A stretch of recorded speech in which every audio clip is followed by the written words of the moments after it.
दोस्तों वैसे तो हम लोग 2024 में एंटर कर चुके हैं, लेकिन क्या आप जानते हैं कि 2024 एक ऐसा साल है जिसमें दुनिया की आधा से ज्यादा आबादी वोटिंग कर रही होगी। मतलब दुनिया की जो भी पॉपुलेशन है 8 बिलियन प्लस, उसमें से 4 बिलियन लोग वोटिंग करेंगे, यानी कि इलेक्शन होगा और वो वोटिंग करेंगे। एक लिस्ट के अकॉर्डिंग 2024 में 64 कंट्री में इलेक्शन होने वाला है, जिसमें से दो सबसे बड़े कंट्री हैं, एक भारत और दूसरा यूएस। इसके अलावा रसिया भी है, लेकिन रसिया में मोस्ट प्रोबेबली पुतिन ही वापस आने वाले हैं। तो इस वीडियो में हम जानेंगे कि इतने सारे कंट्री में इलेक्शन हो रहा है, इसका भारत पे क्या इम्पैक्ट पड़ेगा। भारत में अभी जो वर्तमान सरकार है वो अगर वापस नहीं आती है तो इससे विदेश नीति में क्या इम्पैक्ट पड़ेगा, और ये 64 कंट्री कौन कौन है, इसमें से वो कंट्री कौन से हैं जिसमें अगर सरकार चेंज होती है तो भारत को बड़ा झटका लग सकता है। तो चलिए आपको बताते हैं 2024 इतना खास क्यों है।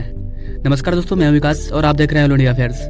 नाउ आप ये आर्टिकल देख सकते हैं, over 4 billion people will vote in 2024। 4 billion लोग वोटिंग करने वाले हैं और 64 कंट्री में इलेक्शन होने वाला है। इसलिए बोला जा रहा है 2024 ये बहुत ही खास है पूरी दुनिया के लिए, क्योंकि इस साल बड़े बड़े बदलाव देखने को मिल सकते हैं और पूरे दुनिया में इस चीज को लेकर के कई आर्टिकल पब्लिश हुए हैं। क्योंकि 2024 में जितने भी मेन कंट्री है, Russia, Ukraine, US, India, UK, India के पड़ोसी कंट्री, हर जगह इलेक्शन होने वाला है। और 2024 को लेकर के कई एक्सपर्ट्स ने भी अपना प्रेडिक्शन दिया है। फॉर एग्जाम्पल आप एलोन मस्क को ही देख सकते हैं। एलोन मस्क ने भी कहा है कि 2024 बहुत ही क्रेजी ईयर होने वाला है। 2024 में ऐसी ऐसी चीजें देखने को मिल सकती है जो अब तक हमने ना सुना है ना देखा है। यहाँ पर आप एलोन मस्क की ये ट्वीट देख सकते हैं, 2024 is gonna be even more crazy in my prediction. तो बहुत सारे एक्सपर्ट्स अपनी प्रेडिक्शन कर रहे हैं कि 2024 कैसा होने वाला है। नाउ अब आप अपने स्क्रीन पर ये टाइम मैगजीन का आर्टिकल देख सकते हैं। ये जितने भी आप रेड कलर देख रहे हैं, इन सारे कंट्री में इलेक्शन होने वाला है। पूरा यूरोप, पूरा एशिया में तो इलेक्शन है। इस वर्ल्ड मैप में 64 कंट्री को मार्क किया गया है जहाँ पर इलेक्शन होने वाला है। इसमें देखा जाए तो ऑलमोस्ट पूरे यूरोप में इलेक्शन होने वाला है। रसिया, यूक्रेन, यूके, पूरा ऊपर का एरिया। इसके अलावा यूएसए में वोटिंग होने वाली है, इंडिया में तो हो ही रहा है, अफ्रीकन कंट्री में भी वोटिंग होने वाला है, चाइना को छोड़ करके, क्योंकि चाइना की क्या हालत है वो तो आप जानते ही हैं। वहाँ डेमोक्रेसी नहीं है, ना ही ट्रांसपेरेंसी है। पाकिस्तान में भी वोटिंग हो सकता है, लेकिन पाकिस्तान की वोटिंग को हैंडल करेंगे वहाँ के मिलिट्री, क्योंकि पाकिस्तान में डेमोक्रेसी है ही नहीं। पाकिस्तान में कब तख्ता पलट हो जाए ये कोई नहीं जानता। लेकिन इन 64 कंट्री में जो इलेक्शन होने वाला है, इसमें से दो सबसे इंपॉर्टेंट कंट्री है, एक इंडिया, एक यूएसए। ये दोनों बिग कंट्री है, क्योंकि सिर्फ इंडिया में 1.3 to 4 बिलियन लोग वोटिंग करेंगे। अब आप बोलोगे भाई रसिया भी तो बड़ा कंट्री है। हाँ, रसिया बड़ा कंट्री है, लेकिन रसिया में मोस्ट प्रोबेबली पुतिन ही आने वाले हैं। हाँ, वो चीज अलग है, अगर किसी तरह का कोई हिंसात्मक घटना होता है, कुछ तख्ता पलट हो जाता है तो बात अलग है, अदरवाइज पुतिन ही आने वाले हैं। अगर भारत में गवर्नमेंट चेंज होती है तो दुनिया को एक बड़ा झटका लगेगा, क्योंकि भारत जिस तरह से डील कर रहा है, पिछले 10 सालों में भारत जिस तरह से ग्रो किया है और जिस तरह से पूरी दुनिया को इसका फायदा हुआ है, तो इससे इतना तो कंफर्म है कि अगर गवर्नमेंट चेंज होती है इंडिया में तो दुनिया को एक बड़ा झटका लगेगा। और अगर सेम सरकार वापस आती है तो एक बड़ा चेंज देखने को मिलेगा, क्योंकि कई ऐसे कंपनी है जो कि सिर्फ इलेक्शन का इंतजार कर रहे हैं कि एक बार गवर्नमेंट आ जाए, उसके अकॉर्डिंग हम डिसीजन लेंगे कि हम भारत में एंटर करेंगे या नहीं करेंगे। क्योंकि गवर्नमेंट चेंज होने के बाद नियम रूल भी चेंज हो जाते हैं। अगर कोई दूसरी सरकार आती है तो वो बोलेगी हम पिछले सरकार के सारे नियम को नहीं मानते हैं, तो इससे उन कंट्री को लॉस भी हो सकता है। तो सारी कंट्री इलेक्शन का इंतजार कर रही है। तो इंडिया में जो इलेक्शन होने वाला है वो मई से अप्रैल के बीच में हो सकता है। इंडिया के बाद पूरे यूरोपियन यूनियन में इलेक्शन होने वाला है, जिसकी टोटल आबादी 448 मिलियन है। और बताया जा रहा है कि ये जून 6 से लेकर के जून 9 के बीच में इलेक्शन होगा यूरोपीय यूनियन में। यूरोपीय यूनियन हमारे लिए इंपॉर्टेंट है, क्योंकि यूरोपीय यूनियन और इंडिया इन दोनों के बीच में एक फ्री ट्रेडिंग को लेकर के बातचीत हो रही है, तो इनका इलेक्शन बहुत इंपॉर्टेंट है। इसके बाद यूनाइटेड स्टेट ऑफ अमेरिका, जिसकी आबादी लगभग 341 मिलियन है, और यहाँ पर जो इलेक्शन होने वाला है वो 5 नवंबर के करीब होगा, यानी कि 2024 के लास्ट में। कई अमेरिका का इलेक्शन ये भारत के लिए बहुत इंपॉर्टेंट है, क्योंकि यहाँ पर दो मेजर गवर्नमेंट है, या तो डोनाल्ड ट्रंप या तो जो बाइडन, और दोनों की थिंकिंग इंडिया को लेकर के अलग है। इसके बाद श्रीलंका और बांग्लादेश, इन दोनों कंट्री में भी इलेक्शन होने वाला है, और ये दोनों भी हमारे लिए इंपॉर्टेंट है, क्योंकि बांग्लादेश में अगर गवर्नमेंट चेंज होता है तो इससे भारत को एक झटका लग सकता है, क्योंकि वहाँ पर अगर कोई गवर्नमेंट ऐसा आता है जो प्रो पाकिस्तान हो, प्रो चाइना हो, तो इससे हम लोग को प्रॉब्लम हो सकता है। इसके अलावा श्रीलंका में अगर कुछ चेंजेस होता है तो इससे कोई दिक्कत नहीं होगा, क्योंकि जो सरकार आएगी उसके भी सब्सटेंस सही है भारत को लेकर के। इसके अलावा एक और मेजर कंट्री है यूनाइटेड किंगडम, जिसकी आबादी करीबन 68 मिलियन है, जिसका इलेक्शन 2024 में हो सकता है। लेकिन बताया जा रहा है कि अगर ये 2024 में नहीं हुआ तो इसे टाल दिया जाएगा 28 जनवरी 2025 को। तो देखना होगा ऋषि सुनक पावर में रहेंगे या फिर कोई और आएगा। इसके बाद साउथ अफ्रीका में भी इलेक्शन होने वाला है, जिसकी आबादी लगभग 60 मिलियन है। इसके अलावा यूक्रेन में भी इलेक्शन होने वाला है, लेकिन इलेक्शन होगा या नहीं होगा ये कंफर्म नहीं है। वैसे डेट तो दिया हुआ है कि 31 मार्च को इलेक्शन होगा, लेकिन चेंज भी हो सकता है। इसके बाद इंडोनेशिया में भी इलेक्शन होने वाला है, जिसकी आबादी 270 मिलियन के आसपास है। तो कुल मिलाकर देखा जाए तो पूरी दुनिया की जितनी आबादी है उसमें से आधी जनसंख्या वोटिंग करेगी। तो 2024 बहुत ही खास ईयर है, इसमें बहुत सारे नए नए चेहरे देखने को मिल सकते हैं, बहुत बड़े बड़े बदलाव हो सकते हैं, और सबसे मजा आने वाला है अपने भारत में कि भारत में क्या होता है। वैसे गाइस आपको क्या लगता है भारत में कौन आएगा, ईमानदारी से बताइएगा। और ऐसे ही इंफॉर्मेटिव जानकारी के लिए मेरे चैनल से जरूर जुड़िएगा। Now thank you for watching, मिलते हैं अगले वीडियो में कई जानकारी के साथ, तब तक के लिए जय हिंद।